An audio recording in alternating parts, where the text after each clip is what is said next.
doesn't love themselves some George Clooney and Brad Pitt? I always love watching them together in the Ocean's movies or whatever.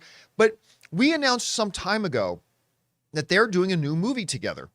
And what's really interesting is it's a movie that's being directed by Jon Watts, the guy who's directed Spider-Man Homecoming, Far From Home, and No Way Home, and is now doing the Star Wars show, Skeleton Crew, that we can look forward to. Well, they've got this new movie called Wolves, and now we've got a release date. This comes to us from the folks over at Coming Soon, who write the following. Wolves, which also comes from Apple Original Films, they've been killing it lately, will release in theaters and IMAX on September 20th, 2024. Directed and written by Jon Watts from Spider-Man No Way Home, Spider-Man Homecoming. The upcoming film sees Clooney and Pitt play two lone wolf fixers assigned to the same job. Wolves, not wolves, but Wolves, also stars Amy Ryan. I love her, known from The Office and Only Murders in the Building. And of course, she'll be in there with George Clooney and Brad Pitt. Listen, movies generally that I get excited about will be because of premise, what's the story, what genre is that fitting in. It's not often that the actors in the film are the main reason that I will get excited or really look forward to a movie. But the George Clooney, Brad Pitt pairing is just one of those. And let's face it, both guys are getting older. I don't know how many more years they can do these sorts of things. George Clooney was just recently talking about the fact that they are seriously considering doing another Ocean's movie, which I am totally down for. Make sure you get Matt Damon in there too. Get Don Cheadle back and everybody else. So I'm dying for that.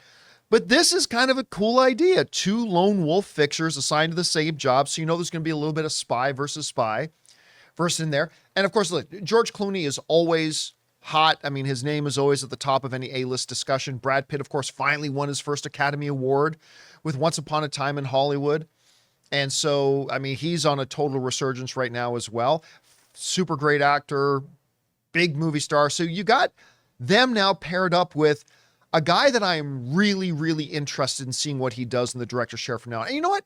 I think many directors in the Marvel Cinematic Universe, I think sometimes don't get the credit they're due because it's Kevin Feige's universe, right?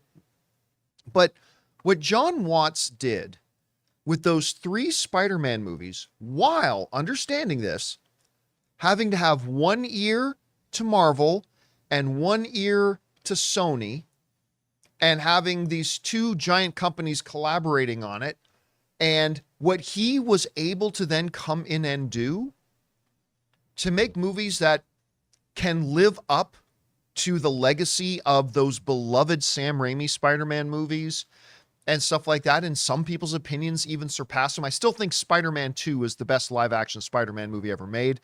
I still think Spider-Man Into the Spider-Verse is the greatest Spider-Man movie overall ever made. But what Jon Watts is able to do with these films is great. And to see him pair up with George Clooney and Brad Pitt, I think can be a lot of fun. And now we got a release date, September 20th. And I am damn looking forward to seeing this. I can't wait. We want to take a second to thank a sponsor of today's episode, Rocket Money. Do you struggle to save money every month? With Rocket Money, you can quickly identify all those sneaky subscriptions that keep charging you month after month and cancel any you no longer use. For example, did you know that over 80% of people have subscriptions that they've completely forgotten about? It's too easy to subscribe to a free trial of something and then completely forget about it once you stop using it. That's why I'm such a big fan of Rocket Money. I've told you guys before that when I started using Rocket Money, I realized that I was still subscribed to a gym in another city I had moved away from 2 years ago. Also, my music service? Yeah, I found out I was still subscribed to 2 others. How much do you think you're paying a month on subscriptions? Most people think they're paying $80 a month, but they're actually paying closer to $200. That's why I use Rocket Money. Rocket Money is a personal finance app that finds and cancels your unwanted subscriptions, monitors your spending, and helps you lower your bills all in one place. With Rocket Money, you can easily cancel the ones you don't want with just the press of a button. With over 5 million users and counting, Rocket Money has helped save its customers on an average of $720 a year and $1 billion in total savings so far. So stop wasting money on things you don't use. Cancel your unwanted subscriptions and manage your money the easy way by going to rocketmoney.com/Campea. That's rocketmoney.com/Campea. rocketmoney.com/Campea. Hey guys, thanks so much for watching this video. Make sure you like the video, leave a comment, and subscribe to our channel. And don't forget, we have a daily podcast called the John Campea Show podcast, available on Apple Podcasts, Spotify, or your favorite podcasting app of choice. Go and subscribe to it today so it'll be there when you need it.